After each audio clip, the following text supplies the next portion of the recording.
Everybody can have a seat. Jerry? I think so. Do we know if Jerry's expected to be here? He's in Egypt. He's not going to be here.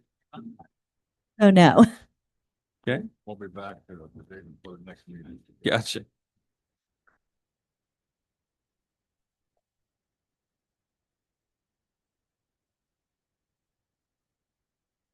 You didn't have anybody coming through.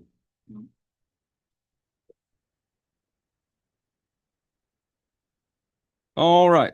We'll now call the city council meeting to order for August 25th, 6:09 p.m. Please rise to the invocation and pledge of allegiance. Pray with me. Father, we thank you for this day, Lord. Lord, we ask for your wisdom tonight. Father, we ask that the Holy Spirit would be here, Lord. We ask that you lead us and guide us, Lord, every word that we say, every decision that we make, Father. We ask that you bless each and every person here, each and every person in this town, Father. In Jesus' name we pray. Amen. Amen. I pledge allegiance to the flag of the United States of America, and to the republic which stands one nation under God, indivisible, liberty, and justice for all. May be seated. Madam Clerk, if you'll please call the roll. Yes, sir. Councilmember McGuire? Here. Councilmember Mercure? Councilmember Taylor? Here. Deputy Mayor Bernard? Here. Mayor Anderson? Here. We have a quorum. Anything for item number 4? No, sir. Thank you. Okay, we have the good parts. Item number 5, we have the employee longevity recognition. So the city would like to recognize 3 employees this evening. One is not able to be here. That would be Glenn Hicks. He's a street equipment operator. He's been with us 1 year serving the city. The second one would be John Patakakis, firefighter, who is here tonight. He's been with us 1 year, so if you would come up and get your certificate from the mayor, please. Thank you for your service to the city. We appreciate everything you do.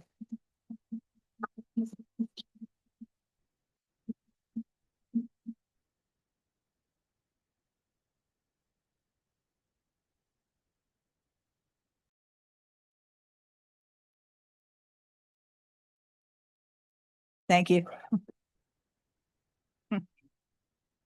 And the last one would be Maurice Warren, who's also here. He's a solid waste laborer. He's been with the city for 10 years. So we thank you, Maurice, for all you do.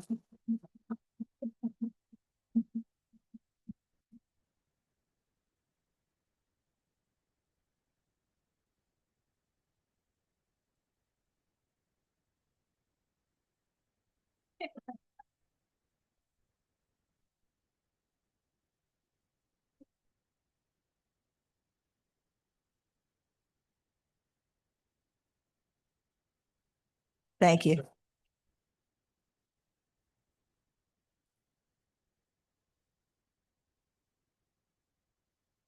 Light part of the evening.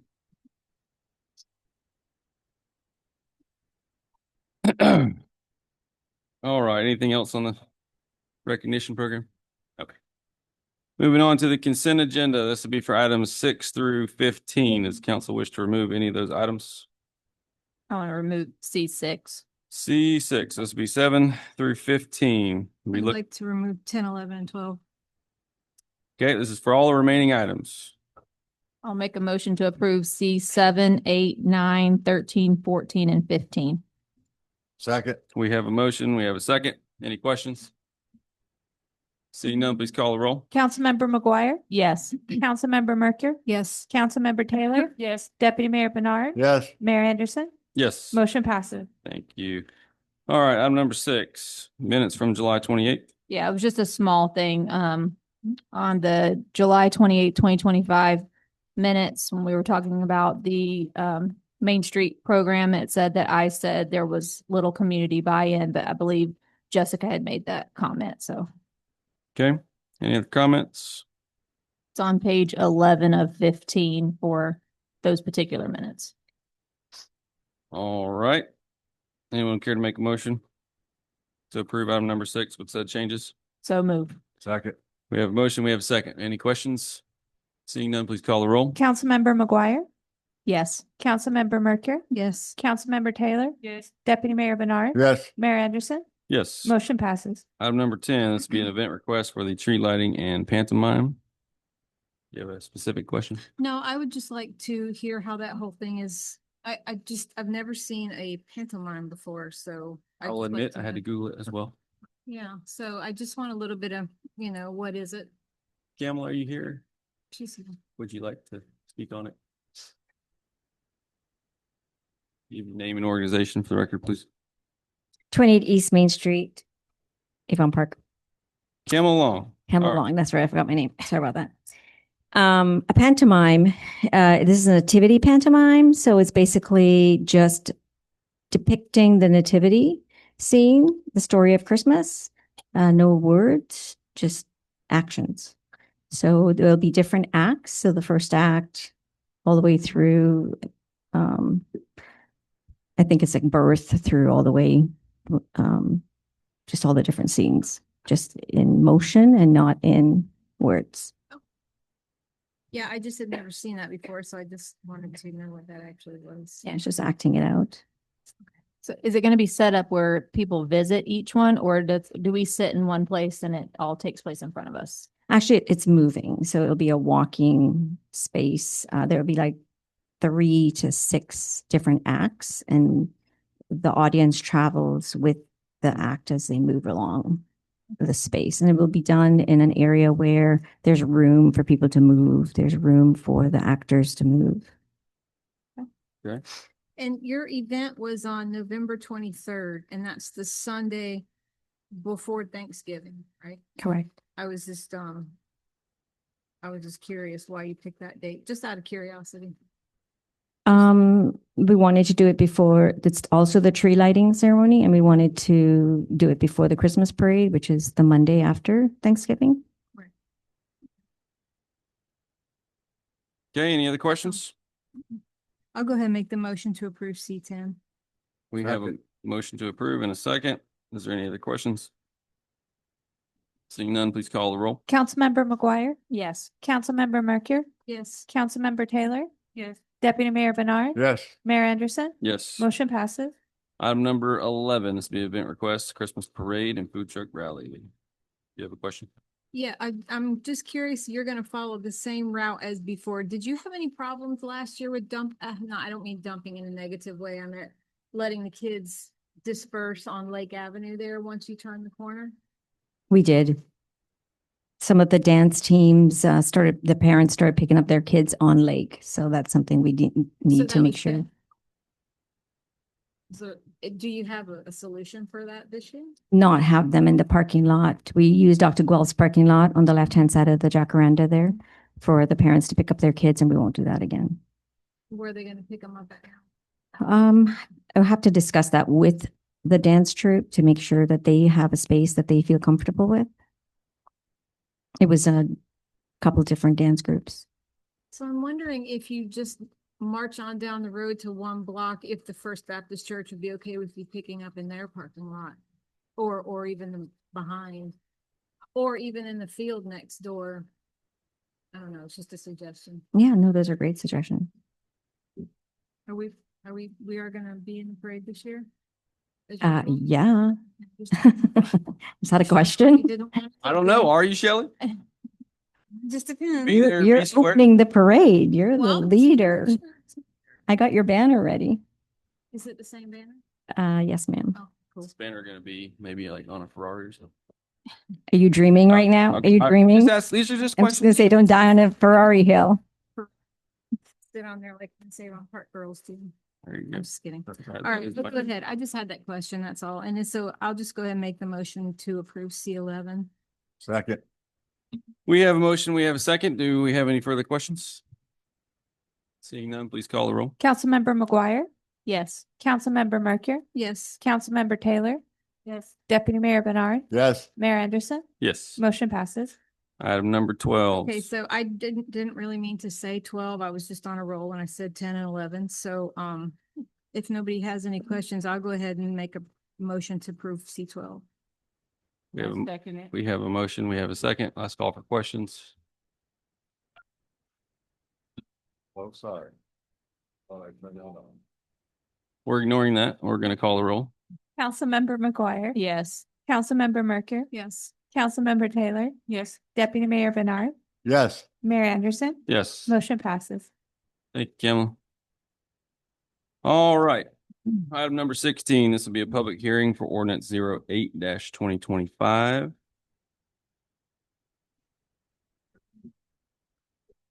Anybody got a page number? 127. Number 16. You did say this was the second reading, right? Correct. You said 127. Page Yes. 127. All right, I'll read into the record. This is an ordinance of the City of Avon Park amending Charter Chapter 50.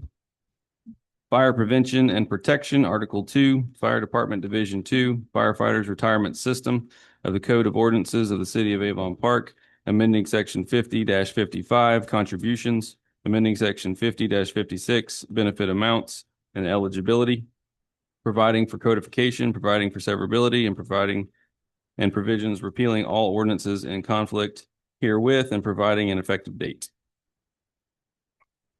All right, who's going to brief us on this one, Chief?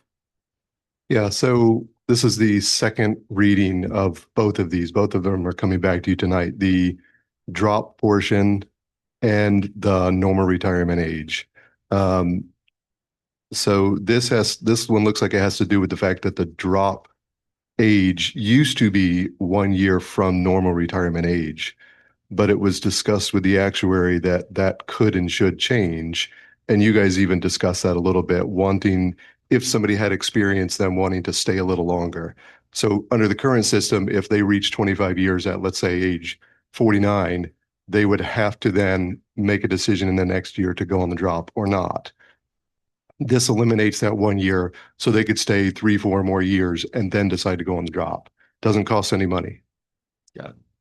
Any questions for Chief before we open the hearing? Seeing none, public hearing for ordinance 08-2025 is now open. Anyone wishing to speak on this issue can now do so. Seeing no speakers, public hearing for ordinance 08-2025 is now closed. Last call for questions from the council. Seeing none, we'll be looking for a motion. I'll make a motion to approve D16 ordinance 08-2025. Second. We have a motion. We have a second. Please call the roll. Councilmember McGuire. Yes. Councilmember Merker. Yes. Councilmember Taylor. Yes. Deputy Mayor Bernard. Yes. Mayor Anderson. Yes. Motion passes. Item number 17, we have a public hearing for ordinance 14-2025. This will be an ordinance amending the future land use map of the City of Avon Park, Florida, specifically amending 4 parcels of land comprising of 266.44 acres, generally located between US Highway 27 and Memorial Drive on the south side of Davis Citrus Road, from the future land use of county residential low to city medium density residential. Transmitting said amendment to the Florida Commerce for finding of compliance, providing for severability, and providing for an effective date. Yes, sir. All right. Good evening, everyone. Jeff Schmucker, Central Florida Regional Planning Council for the record. I'm going to give the overview tonight. I do have the representative from the applicant here, Rebecca Hammock with Pujols and Bennett. I'm going to give my overview from the technical side and then turn it over to her to give you guys some additional information and then open it up, see if we've got any questions from there. So as the mayor just read into the record tonight, is second reading of a request by Pujols and Bennett LLC, and this is on behalf of property owner and applicant Regent Street LLC, and they are requesting a future land use map amendment and rezoning. It's 4 parcels of land comprising just over 266 acres, generally located between US 27 and Memorial Drive on the south side of Davis Citrus Road, as you can see in the photograph on the screens here. The purpose of the request tonight is to facilitate the establishment of a multi-phased, age-restricted residential development entitled Lotus View. It will serve or propose to serve up to 800 dwelling units comprised of single-family attached and single-family detached units, as well as common open space, recreation areas, new infrastructure, including a new collector roadway connecting Memorial and US 27. On the screen here, you see the existing future land use and zoning. Today, the future land use is a low-density residential county designation with a county designation of EUPD, which is the county's estate residential with a PUD overlay. Currently, today, the maximum density is 3 dwelling units per acre. Next slide. The proposal is to go to a medium density residential with a companion rezoning of city planned unit development with the request of potential to have up to 800 dwelling units. That would result in a net density or gross density of 3 dwelling units per acre. So the same as what is on the property today. Next slide. Again, just for everyone's reference, the 3 areas that we review when items like this come before the city in terms of land use and zoning: consistency with the comprehensive plan. Is it compatible with the surrounding land uses? And then what are the impacts on public facilities and services? So in terms of consistency with the city's comprehensive plan, this is just in summary. In the future land use element, it targets policies at providing orderly growth, affordable housing options, discouraging urban sprawl, developing for compatibility with the surrounding area, and developing consistent with infrastructure in the area to serve future development. In terms of the traffic circulation element, it targets policies that ensure coordination with appropriate agencies, providing safe and efficient transportation and mobility options, as well as bicycle and pedestrian options for residents in the future at time of development. Next slide. In the conservation element, the proposal addresses compatible development improvements, both off-site and on-site, in terms of protection for conservation and natural resources, stormwater management applications, as well as I mentioned before, bicycle and pedestrian friendliness. One of the policies in the comprehensive plan is to reduce ambient air or help ambient air quality, reducing vehicle movement, especially for a 55 and older community where you've got walkability. The intent hopefully would be that it reduces some of that and provides options for bicycle and pedestrian movement, protecting air quality. In terms of recreation and open space, again, because this is a PUD, there will be recreation and open space requirements on the property to the tune of 30% or more. Next slide. Looking at land use compatibility, again, the location of the property being between US 27 and to the west, and then Memorial Drive to the east. Along the US 27 corridor, you've got a mix of commercial and service business types of uses. To the north, you've got Grovelands with agricultural zoning today. To the south, you've got a mix of existing single-family and multifamily residential. On our calculations, these are essentially around the neighborhood of about 3.5 dwelling units per acre down to the south. And then to the east, you've got Memorial Elementary School as well as a number of Grovelands that are vacant today. But they do have a county zoning that would support up to 3 dwelling units per acre. So next slide.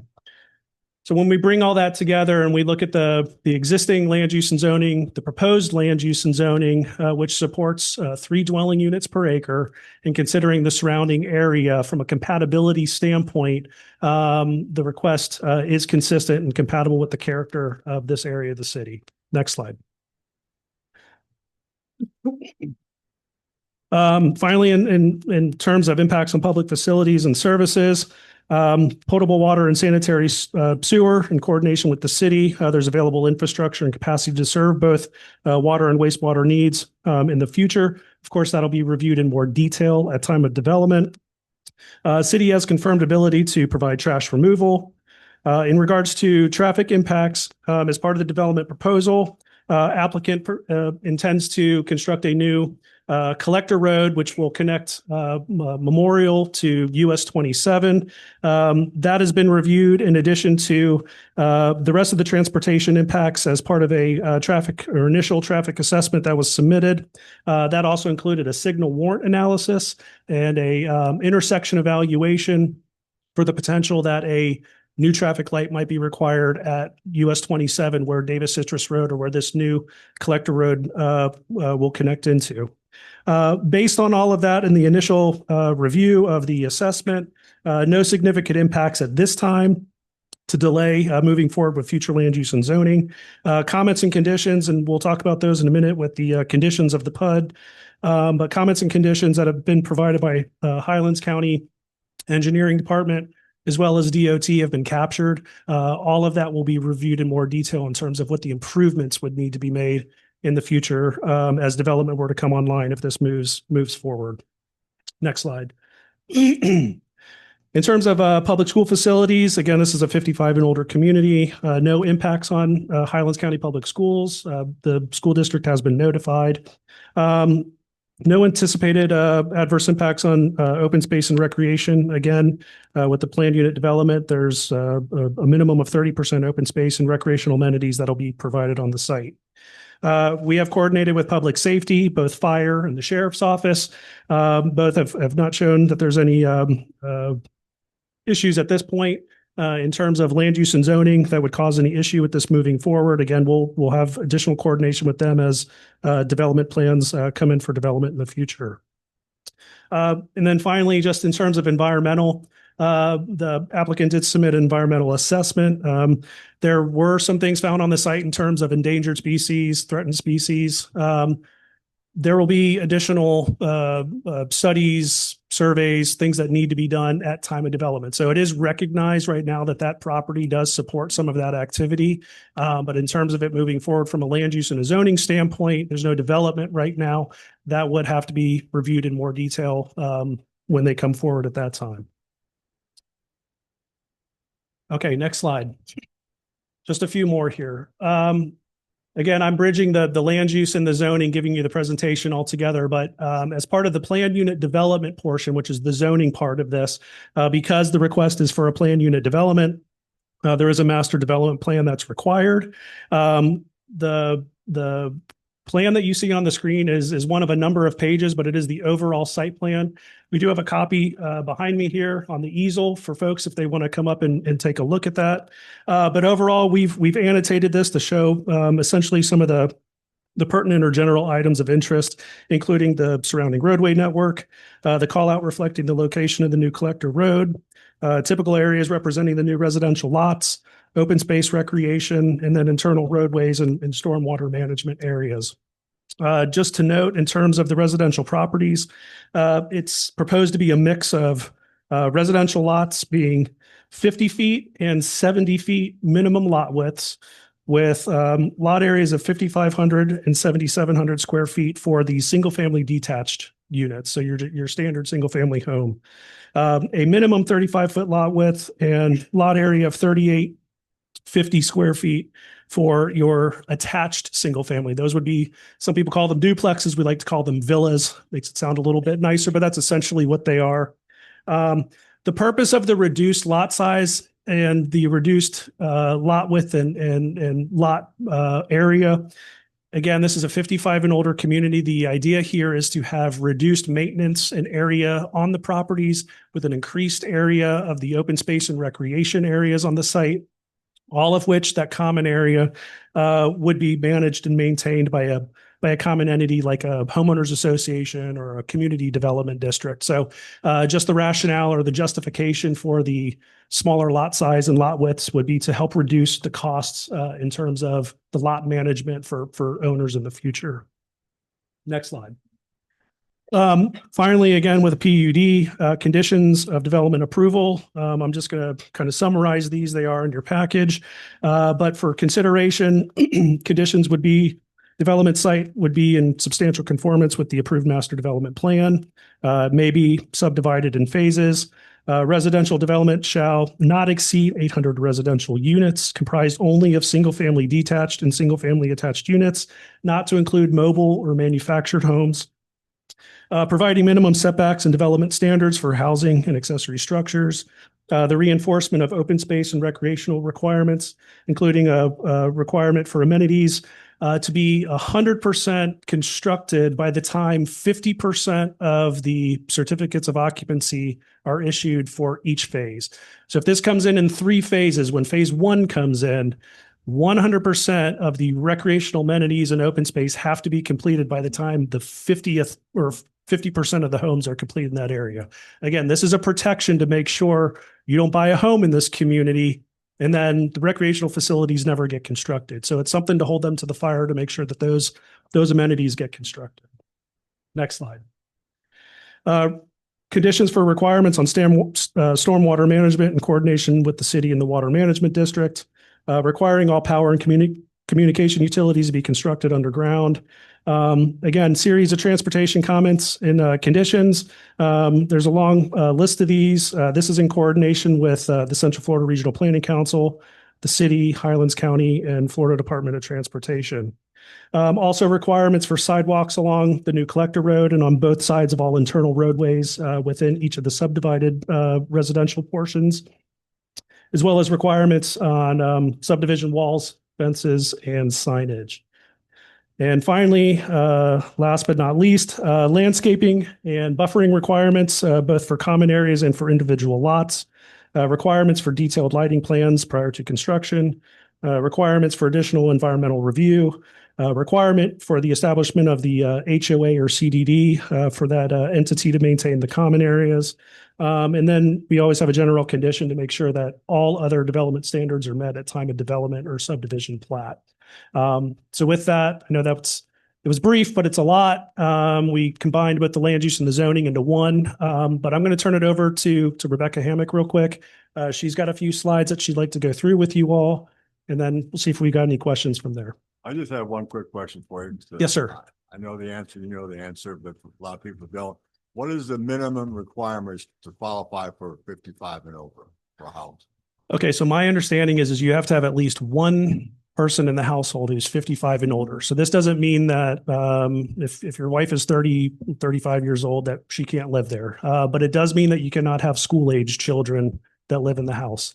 That would be an impact in a 55 and older community, not just based on Florida statutes, but it would also be contradictory to the requirements for what the city, if they do approve this, what those impacts are. As I mentioned before, with the school district, not having impacts on the school district. Is that college students as well? It could be college students, right? Because that's different than grade age students, right? Okay. Whenever you're ready, Rebecca.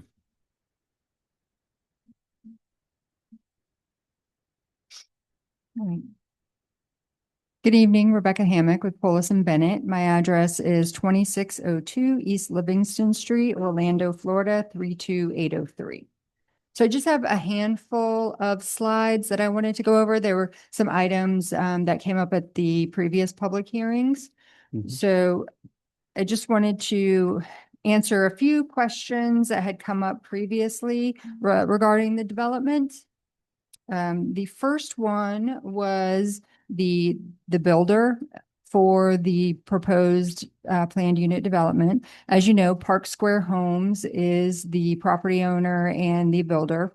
So Park Square, their intention is to actually build the development, and Park Square Homes is privately held. It's a family-owned business, and they are ranked as one of the top 100 builders in the nation by Builder Magazine. And they are consistently ranked among the top 3 privately held home builders in the region.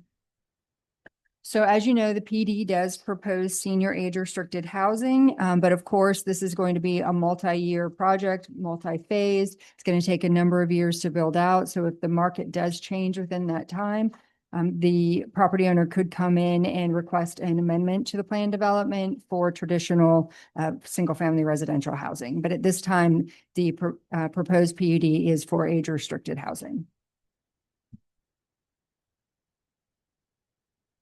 If you could, perfect. So if you could go to the next slide. Oh, I'm sorry, the previous slide, please. Yes. So with regards to the proposed spine road, so this is going to be 100-foot wide spine road. I know on the master plan, it shows all 100 feet in gray, but of course, all 100 feet will not be paved. So you'll have your travel lanes, and it could possibly have a median. And then of course, there'll be green space and sidewalks on the side. So I know it looks a little bit scary with all the 100-foot wide gray, but of course, all that 100 feet will not be paved. So the new spine road will tie into and function as a continuation of Davis Citrus Road at the northeast side of the property. The spine road will merge seamlessly into Davis Citrus Road, forming a continuous roadway. Where the Spine Road merges into US Highway 1792, based on the traffic study, this area will operate at level of service standards and no widening needs are anticipated. There likely will be operational improvements that are required, for example, the signal that Jeff mentioned. And also, I just did want to mention that the new Spine Road will help to alleviate trips on Memorial Drive. Next slide, please. So this slide and the next is really just a list of the segments that were studied with the existing traffic study. And I believe you were all provided a copy of that traffic study following the last public hearing. So you can go to the next slide, please. So the previous slide and this slide just shows all the segments that were studied. Like I said, the study found that all roadway segments will operate within level of service standards, but there will be operational improvements and safety improvements that are needed. So with the next phase, when the first phase of development comes through the development process, there will be further transportation studies that are required. Next slide, please. So with that, I didn't have any other items to mention. If you have any questions for me, I'd be happy to answer. Any questions for Rebecca? I do. I have a question. Okay. So you stated there's no children in that. That's not one of the requirements, or one of the requirements against is having school age children. Is that grade K to 12? Like absolutely, or is there an age limitation on the children? The property will have to be deed restricted to meet the state requirements for age restricted housing. So which means no school age children. So, and because the development is being proposed and hopefully approved with no impacts to the school district. So there would not be able to be any school age children that would impact the school district. So you did say that this is going to be an HOA? Yes. So when the subdivisions are established, they'd either have to establish a homeowners association or a community development district.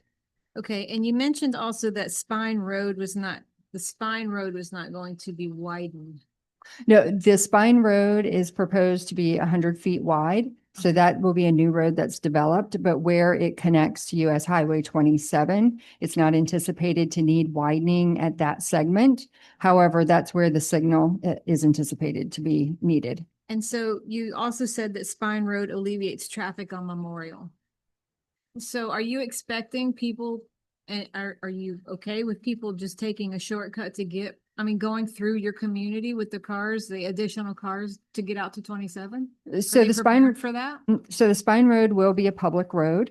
So it's going to be owned and maintained by the city. So people can use that as a cut through.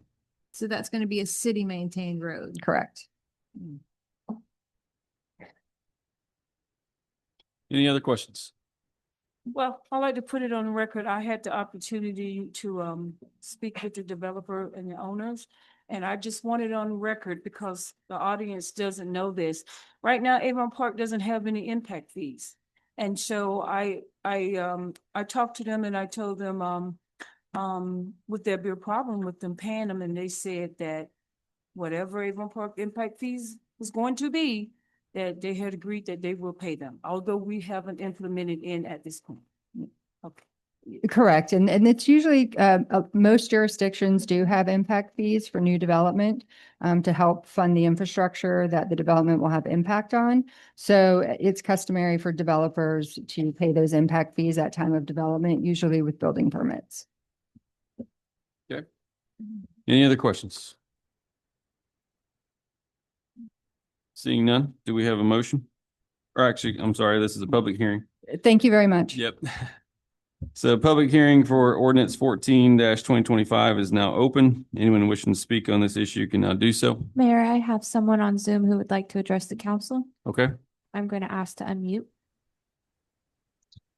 Jason Atkinson, 507 Tulane. The city does have water and sewer impact fees.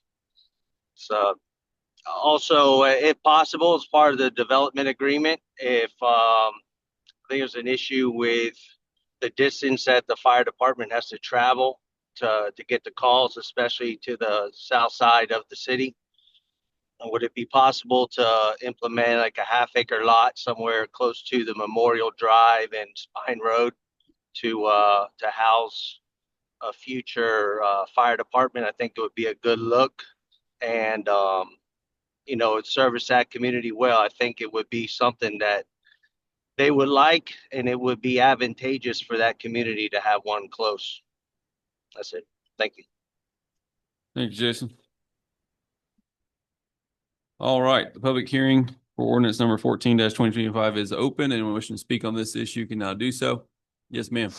You'll have to come to the microphone. If you will, just give your name and address for the record.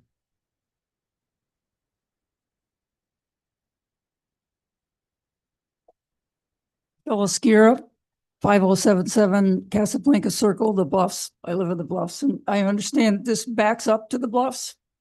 Is that correct? Okay. Yep. I have a question. I guess I'll do this. Yep, your questions will be directed up here, even if who you want to talk to is behind you. So All right, sorry. that's where the microphone's at. Question is, are you gonna put like a border or a wall that separates your place from the Bluffs? And have you been to a Bluffs board meeting to talk to them about this? If you can respond, that'd be great. He's going to go ahead and respond to your question, and then if you have a follow-up, you can. Oh, okay. Yeah. And the other question I had is about flooding and drainage.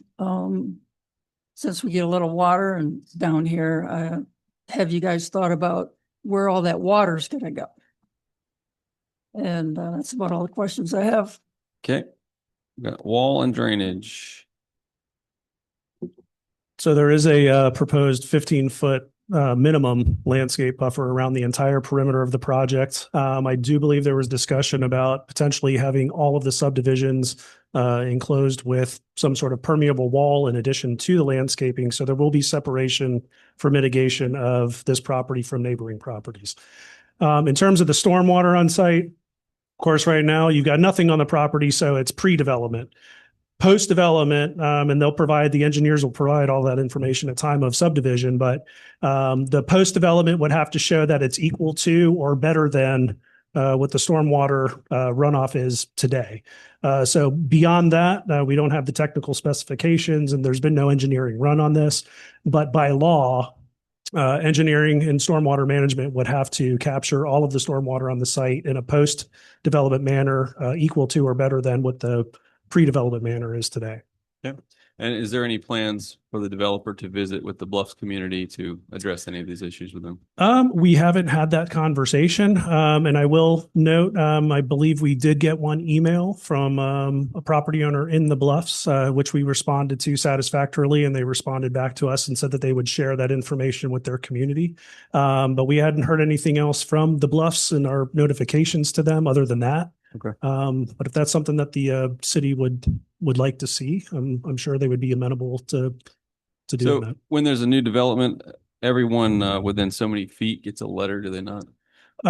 So for this process with the land use and the zoning, 300 feet distant, and of course that was calculated cumulatively on the four parcels. So 300 feet on the boundary of the extent of the project area, as well as the county. So within 1,000 feet, you have to notify other local governments. So both the property owners within 300 feet, as well as unincorporated properties in Highlands County. Okay. And at what stage do they receive that letter? They receive that a minimum of 10 to 15 days prior to the planning and zoning board. And actually in this case, because there was a 30-day requirement to review the future land use, we didn't know when the second reading was going to be, tonight's reading. So we actually sent out a follow-up letter, and I think that's in your package. You should see that. That went out at least, I believe, 15 days before the notification and advertisement for this meeting. It starts on page 209 if you want to see the letter, and it actually has a list of all the property owners that it was sent to. Okay. Anyone else wish to speak on this issue? Public hearing is still open. Seeing no additional speakers, public hearing for ordinance 14-2025 is now closed. Is there any further questions from the council? I do. I have one more question. So as I look at the map here, the property appraiser, I see that you have a complete piece of property right next to the school. across the back and down the side. Are you gonna take any, extra steps to alleviate any kind of noise or confusion that's gonna come from the kid, that affect the school, the kids at the school? Yeah, let's pull the, if we can, I think we've got, just so we're all looking at the same thing.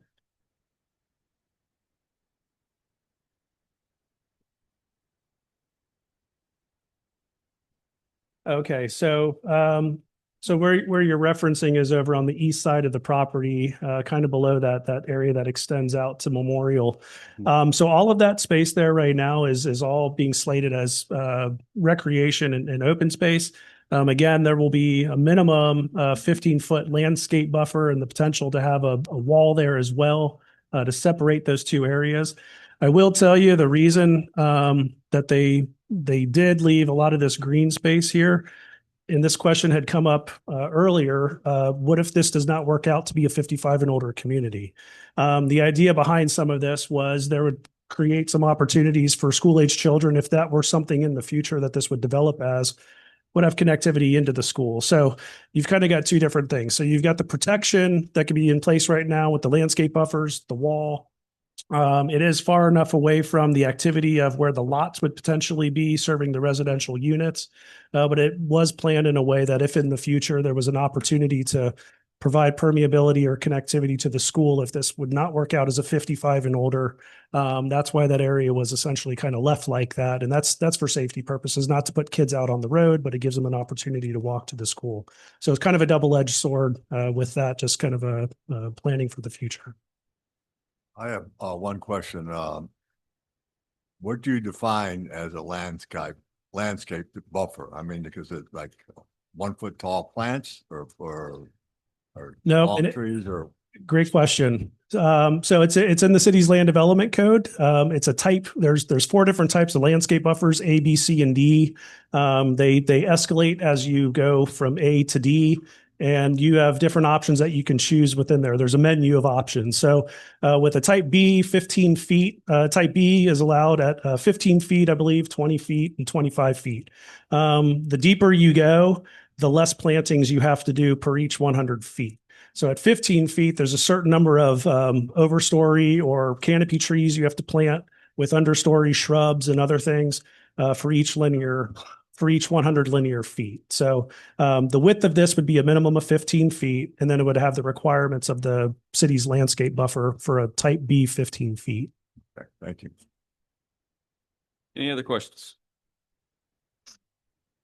Seeing none, we'll entertain the public hearing's already been closed. So we'll entertain a motion to approve ordinance 14-2025. So moved. We have a motion. Do we have a second?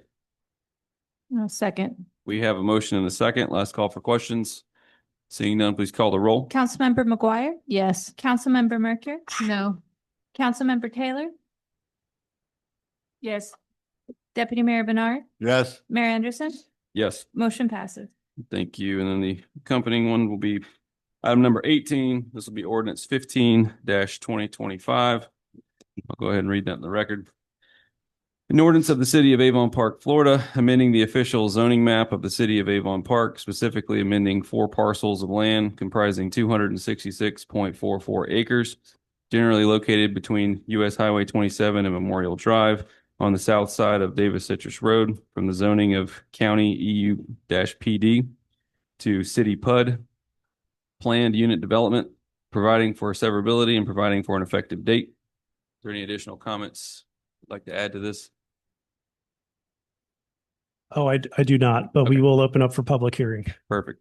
All right. So the public hearing for ordinance 15-2025 is now open. Anyone wishing to speak on this issue can now do so. Seeing no speakers, public hearing for ordinance 15-2025 is now closed. Any further questions from the council? If not, we'll entertain a motion. Make a motion to approve ordinance number 15-2025, please. We have a motion. Do we have a second? Second. We have a motion and a second. Please call the roll. Yes. Councilmember Merker? No. Councilmember Taylor? Yes. Deputy Mayor Bernard? Yes. Mayor Anderson? Yes. Motion passes. Thank you. Item number 19, this will be a public hearing for ordinance 19-2025. Trying to get there if anybody has a page number. It's 235. Ordinance is on 236. Thank you.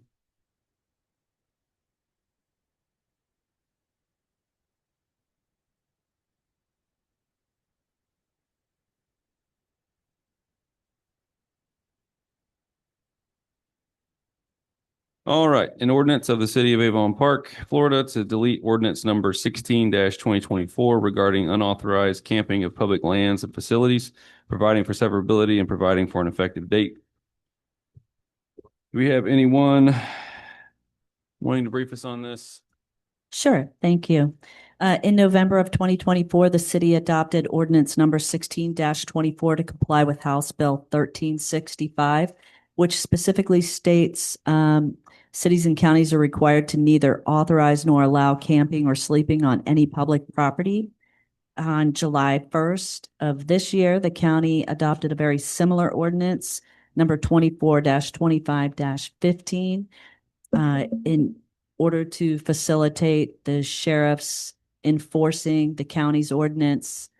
In the city, we need to delete our ordinance and let their ordinance control. Okay.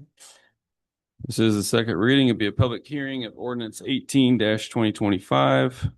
Excuse me, 19-2025. Public hearing for that ordinance is now open. Anyone wishing to speak on this issue can now do so. Going once, going twice. We see no speakers. Public hearing for ordinance 19-2025 is now closed. We will entertain a motion. Go ahead. I'll make a motion to approve D19 ordinance 19-2025. Second. We have a motion and a second. Last call for questions.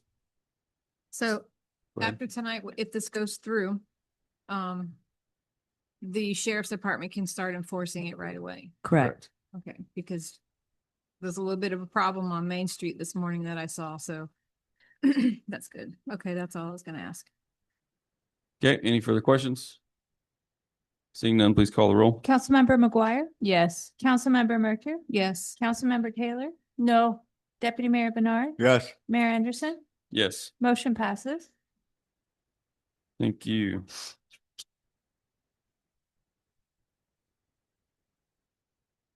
Real quick, while we're on that subject, I had sent pictures to Danielle and Randy about somebody had drug a whole grocery cart up onto the top of the gazebo this morning. Then I saw him take it down, but he didn't take it down gently. So I don't know, has anybody been able to check the steps to make sure that they weren't damaged?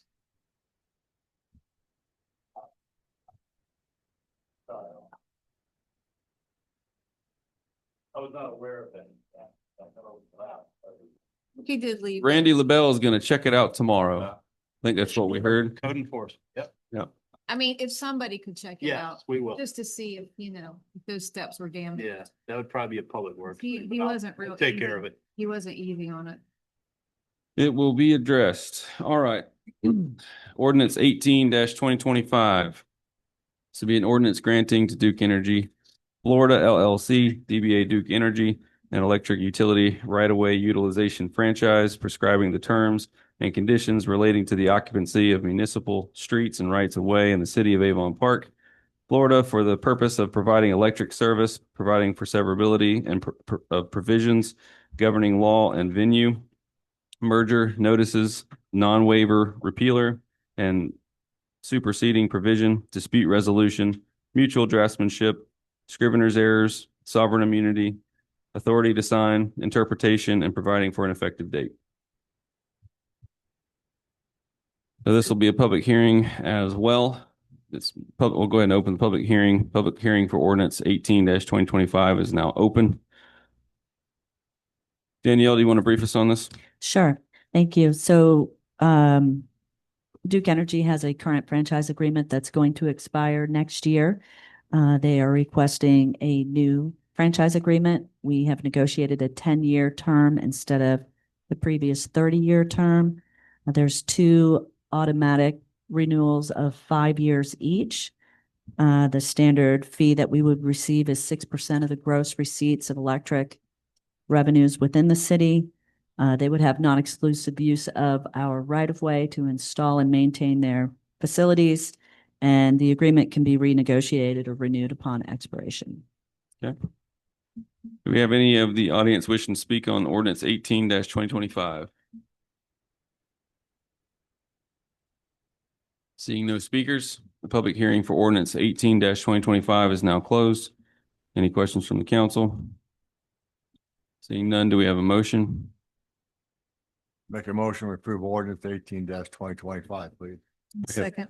Okay. We have a motion when Bernice seconded. Last call for questions. Seeing none, please call the roll. Councilmember McGuire? Yes. Councilmember Mercury? Yes. Councilmember Taylor?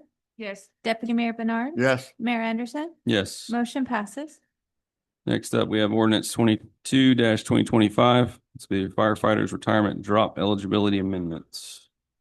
All right, here we go. Last one. We've been working on this for over a year now, I feel like. But these 25 and out, what we call 25 and out, has two components. One is kind of what we just talked about, the fact that they can go on the drop at any time after they reach that normal retirement age, which would be 25 years after they start. The second component is the fact that we're removing that age of 52. So if they start at 18, they wouldn't have to work here for 30-something years before they reach that age. So this is the second and final component to get those two things done. Okay. Is this our first reading of this? No, this is the second one on both of them. Okay. All right.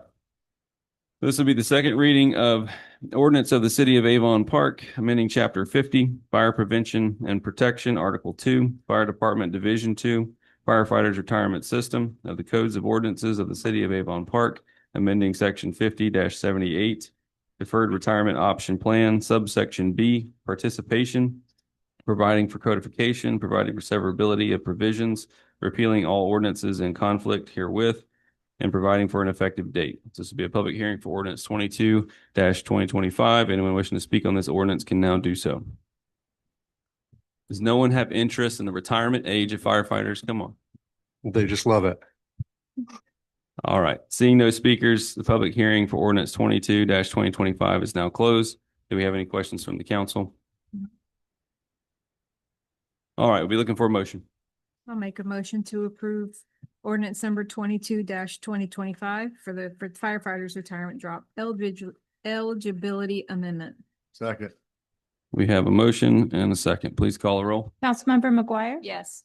Councilmember Mercury? Yes. Councilmember Taylor? Yes. Deputy Mayor Bernard? Yes. Mayor Anderson? Yes. Motion passes. Thank you. Thank you, Chief. Item number 22, this will be a public hearing, adoption of resolution 2025-14, annual fire assessment rate resolution. It's me again. I forgot I was up next. I don't have a whole lot to say with this. This is something we do every year to set this number, and this was kind of proposed by the finance director to get us to that balanced budget. So this number's been talked about for a few meetings at this point. Yeah, do we have any questions? Anyone in the audience? So we have to read the resolutions into the record as well? Okay.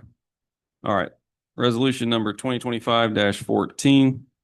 This will be a resolution of Avon Park, Florida, relating to the provision of fire rescue services, facilities, and programs in the city, establishing the rate of assessment for the fiscal year commencing October 1st, 2025, imposing fire rescue assessments against assessed property located within the city, approving the assessment roll and directing delivery thereof to the tax collector, providing for severability, and providing for an effective date. This will be a public hearing. Public hearing for this resolution is now open. And anyone wishing to speak on this issue can now do so. This is setting the fire assessment rate for both residential and commercial. Seeing no speakers, public hearing for resolution 2025-14 is now closed. We'll be looking for a motion. I make a motion, we approve, resolution 2025-14. We have a motion. Do we have a second? I'll second. We have a motion and a second. Please call the roll. Councilmember McGuire? Yes. Councilmember Mercury? Yes. Councilmember Taylor? Yes. Deputy Mayor Bernard? Yes. Mayor Anderson? Yes. Motion passes. Thank you. Item number 23 is to be the Moose Lodge lease renewal. Ms. Kelly. Yes, thank you. So the Moose Lodge is up for lease renewal. The term is for 5 years with 5 successive 1-year terms. They can. Yeah, so unless we ask to terminate with 9 months notice, and they have to do the same for the extensions. Okay. They were currently paying $600 a month. We're at $825 per month in the renewal. They're also required to pay the city's portion of building insurance that's assigned to that property.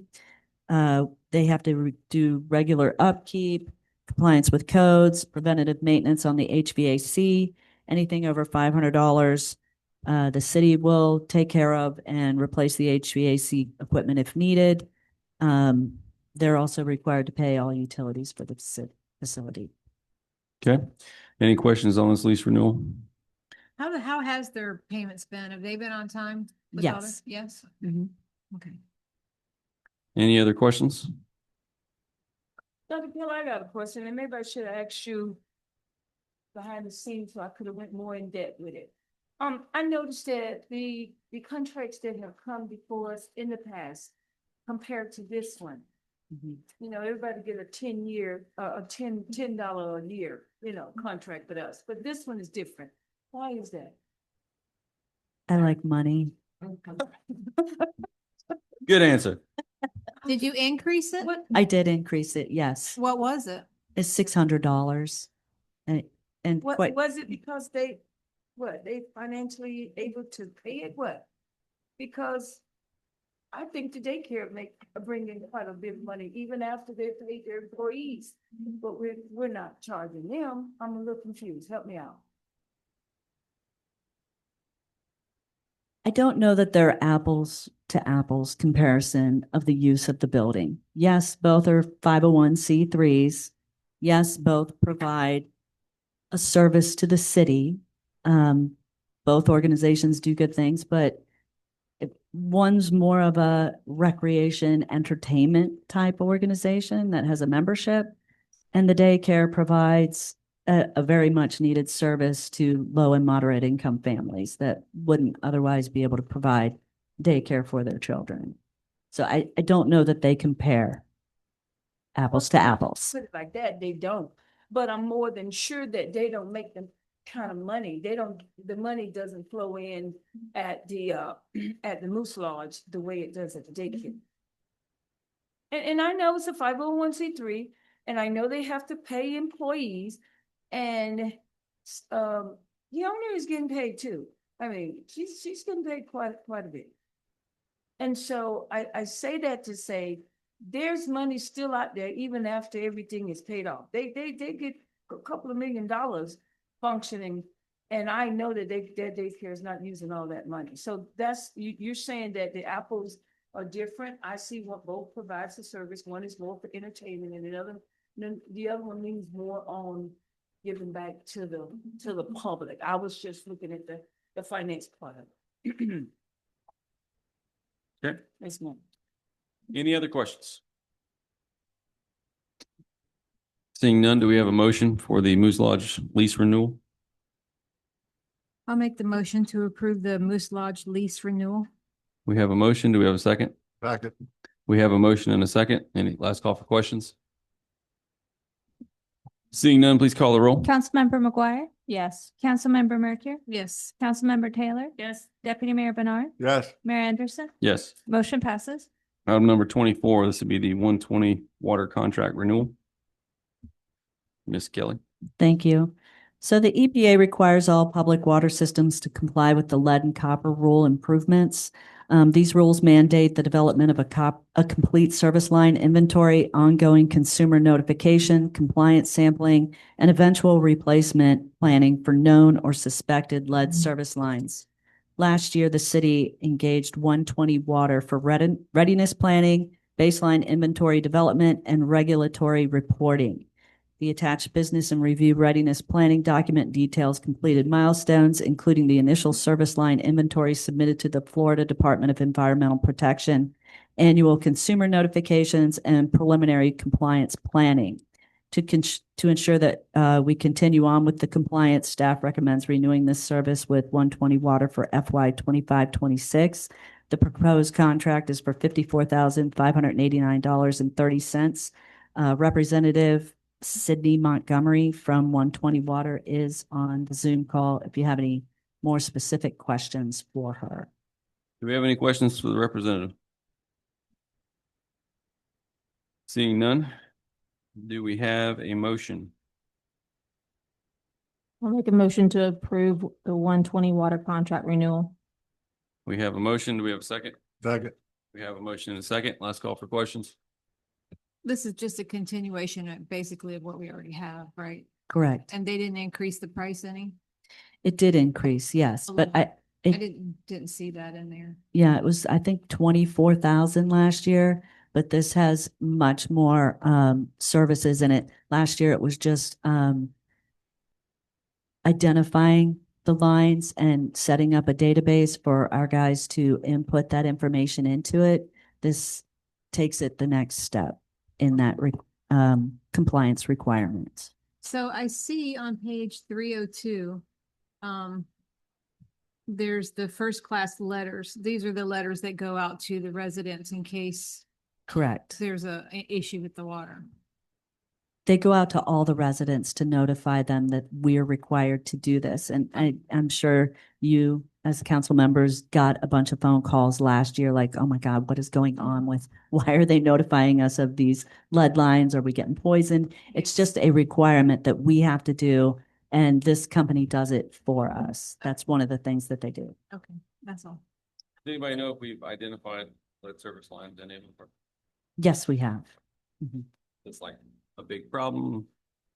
It's some of the older homes, and it's not just our service lines, it's the house lines also that we're going to have to figure out how to replace at some point. I got you. Okay, So there's a little graph on here. I can't find it right now, but I think it said there was only like 2 or something that was identified as lead, or maybe 5 as far as percentage.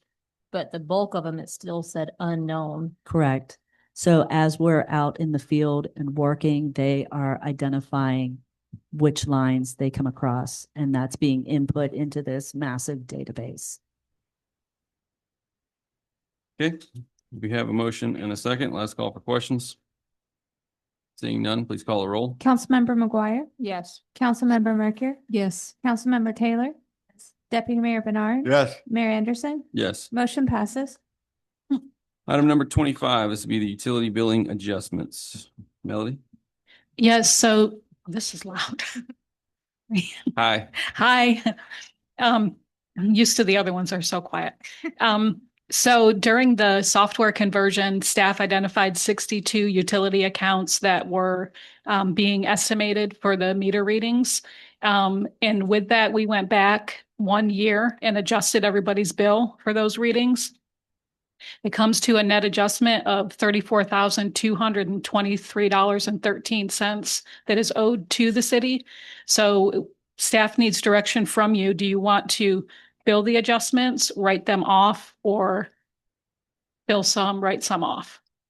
You said it was our fault why they were billed incorrectly? Yes, there was, a lot of them were estimated reads. When we went out and got a manual read, they would have a minimum bill for a year. We went out and got a manual read and it showed 50,000 gallons. Do we have sufficient funds to forgive them? if we want to? Yes. Okay. Yes, sir. That would be my vote. And I have one question, Melanie. How long a span is it? That Some of them went back years, to be honest with you. Some of them went back 3 or 4 years. okay. Some of them were just recent. But again, the issue was the city was not able to read the meters correctly. Correct. Right, They was just paying what we was billing. right. Correct. Mhm. Any other comment?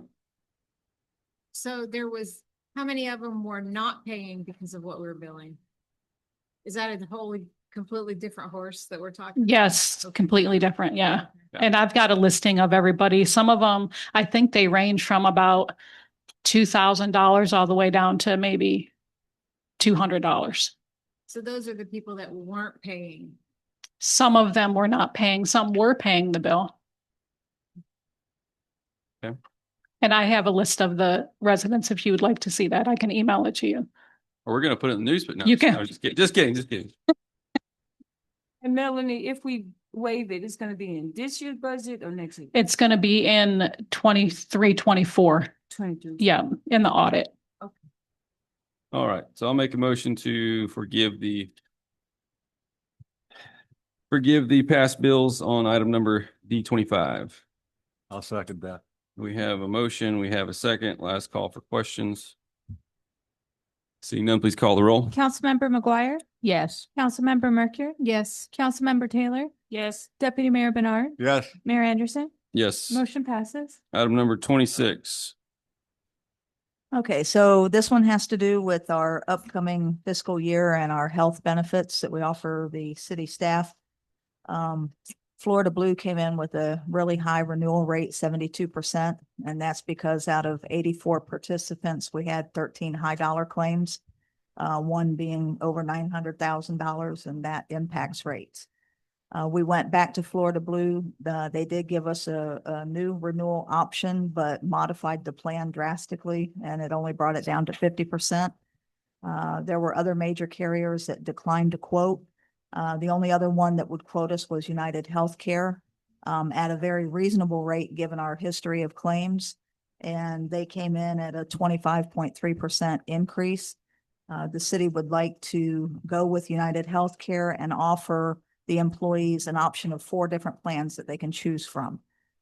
2 would be HMO plans, one being an HMO copay plan, the other one an HMO high deductible plan, and then choice PPO plan, which allows the employees to use their own specialist and stuff if they so choose. But the PPO plan, they would have to buy into because it is a higher dollar value. The city would pay only the HMO rate of $800.70 per participant. So that's what we're looking at for the health. The dental and vision with Guardian, they came in at a very slight increase, and they hadn't increased our rates in years. So with making the big change with the healthcare, we would prefer to just stay with Guardian for dental and vision. Without revealing any forbidden information, is this person with this $915,000 ongoing, is this a person that is still going through this situation? I mean, out of the 13 high dollar claims, for sure, the top 4 highest dollars are ongoing. okay. Yeah, I mean, are they still working for the city? Yes. Are they're still Yeah. alive and kicking? Yeah. Okay, Valued Man. employees. wow. Mhm.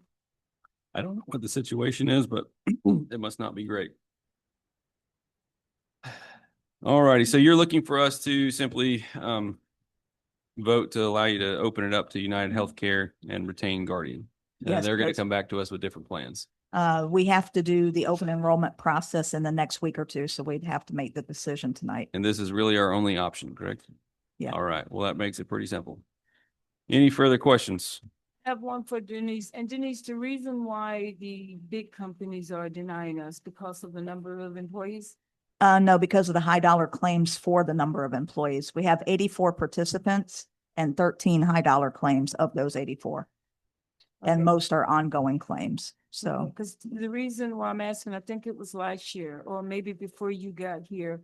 Some of the employees was complaining to me about their health insurance. And when I went to the budget meeting and we discussed it,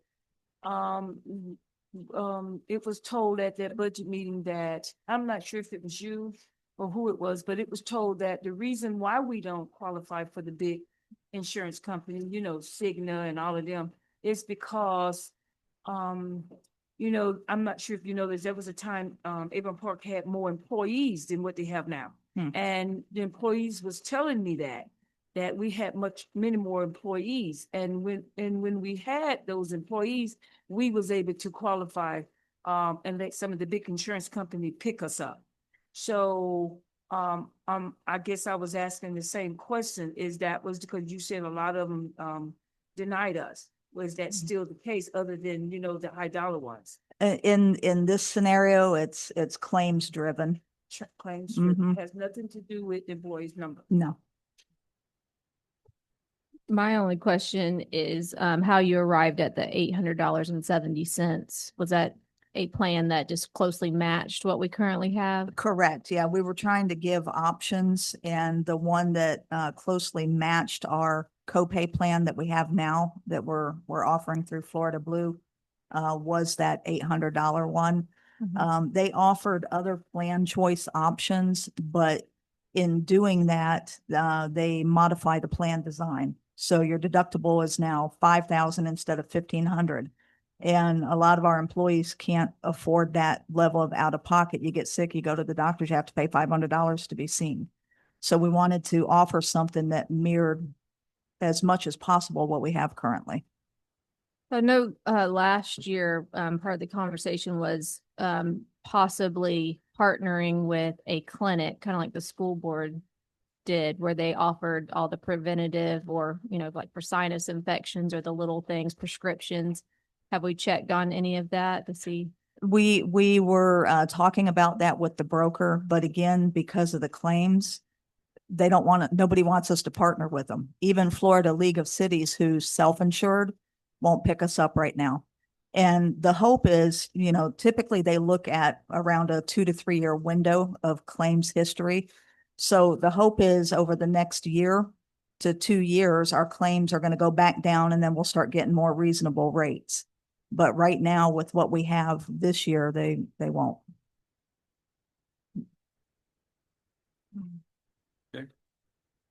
Any other? Please, do we have a lot of single employees?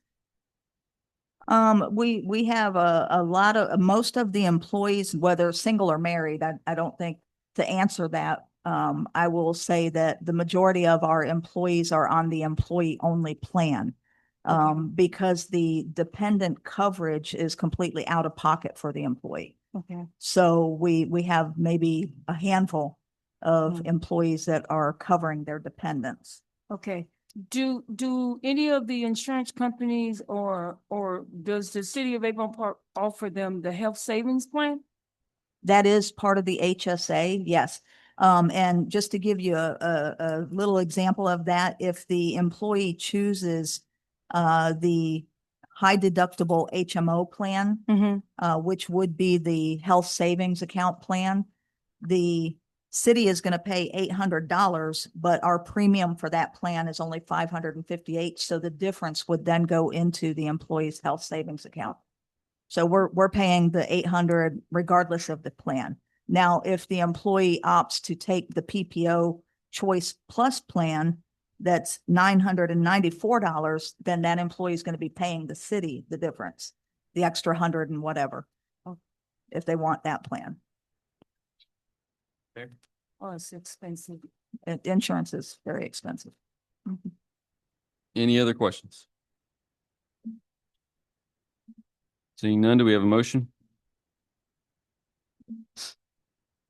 I'll make a motion that we adopt the health, dental, and vision insurance plan as proposed.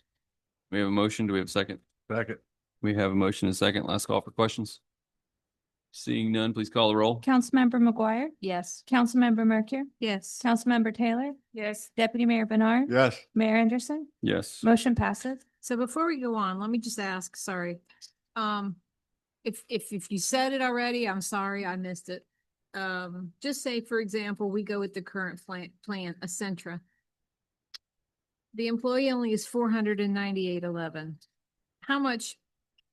What is the portion the employee pays? What you see on that left side of that document, that's what our current rate is with Florida Blue. Okay. So that rate's going away. Florida Blue, if we went with them, it would be 50% higher than that rate that we would be paying. Right. So whenever, just say I was an employee with the city and I got my check I enrolled in the health insurance. How much am I paying? Am I paying the whole thing, the whole premium, or does the city pay part of it? The city pays 100% of the employee only coverage. Okay, So anything dependent wise, the employee has to pay for. okay, okay. Up to $100.70.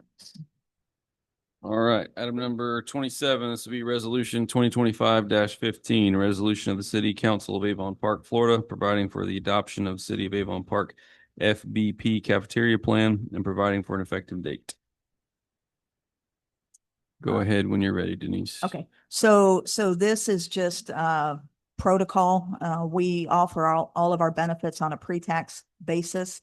So this resolution ensures our compliance for the upcoming fiscal year, that we can allow our employees to make their contributions pre-tax. Okay. Make a motion to adopt resolution 2025-15. Second. We have a motion and a second. Any questions? Seeing none, please call the roll. Councilmember McGuire? Yes. Councilmember Mercury? Yes. Councilmember Taylor? Yes. Deputy Mayor Bernard? Yes. Mayor Anderson? Yes. Motion passes. Item number 28, regular updates from city manager. I wish I had happier news, but this is Kristen's Here we go. last meeting with us. I just want to thank her. She has been invaluable to me as I transitioned into this role, and I have enjoyed working with her immensely. Chrissy, you're the man.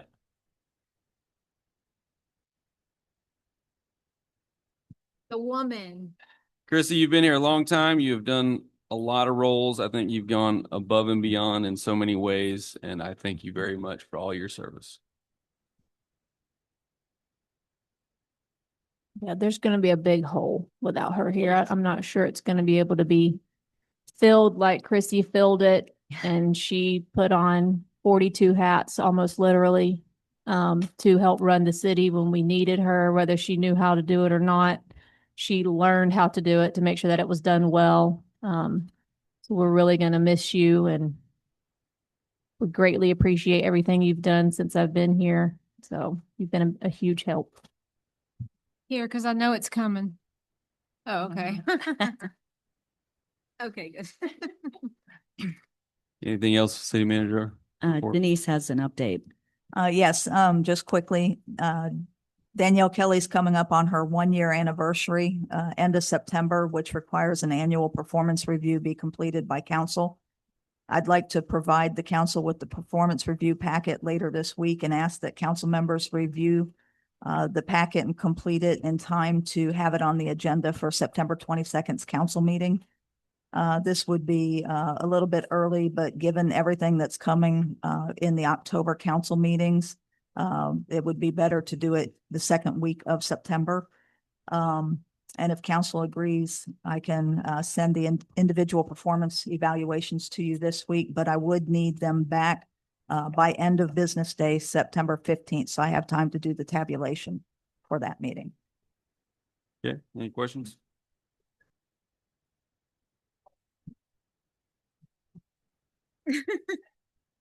I object. Okay, any other comments? Seeing none, we do have one sign up, Ms. Sarah Pipel. As our agenda is completed.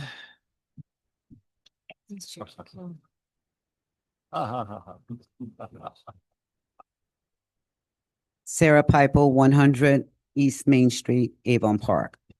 So I'm here to give City Council, the city staff, and the citizens of Avon Park a courtesy update to the status of 101 West Main Street. At this time, we are current with all our benchmarks. We are actually a couple of months ahead on our benchmarks. Survey has been completed. Title commitment has been completed, reviewed, and accepted. We already have the site plan approved. We have the architectural drawings completed. We are waiting to finalize governmental approvals, permitting, etc., because at this time, Jeff Schmucker is working on discussions to increase the downtown density code, not only for 101 West Main, but also Fern and Fern Building, Miguel Soto's building, as well as 100 East Main Street. Once we receive the variance approvals and code change, The fence will go up and the project will commence. I am happy to answer any questions that any of you may have on the update. What is the variance? What are you actually applying for? Well, there has to be a change in variance because as it stands right now, and we had discussed this in the beginning when the proposal was being negotiated, you're only allowed 4 apartments on the second floor.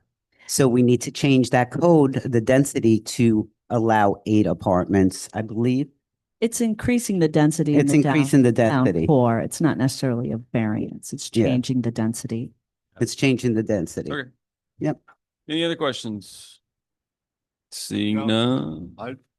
On that property, I think it would be wise of the city, and maybe we should be on the next agenda. I can't hear you, so you need to speak up. I'll be happy to speak up. I think on the next agenda, we should I would happy to make a motion that we have that property appraised for the value before we fully contract this.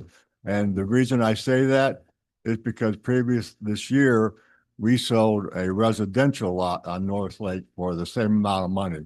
So my belief is that business lot on Main Street has to be worth more than 25,000. So I would like to. You do know how proposals work. It's been accepted and signed by the mayor. I'm sorry. We can always make. There was an appraisal done on the property prior to committing to the agreement and came in at $100,000. Rather than 100,000, Mm-hmm. and so we're gonna give it to her 25. Well, the proposal's already signed, Jim. Okay. I don't understand what you have against 101 West Main and the construction of that 2-story building. We're actually building a building that's going to be totally usable. We're bringing more apartments. We're bringing in more business development. So please explain to me, because this is the second time tonight that you've had issues with 101 West Main. Sounds like a good time to end. Well, no, sir, I would like for him to answer since he has Jim, so do you many have anything to concerns. say or not? Doesn't look like it. All right. Anything else? Okay. Well, I Appreciate it. just wanted to bring the update because we are ahead on the benchmark. So, Perfect. thank you. Anything else for the good of the city? Seeing none, I entertain a motion to adjourn. Motion to adjourn, please. Seeing no opposition, we are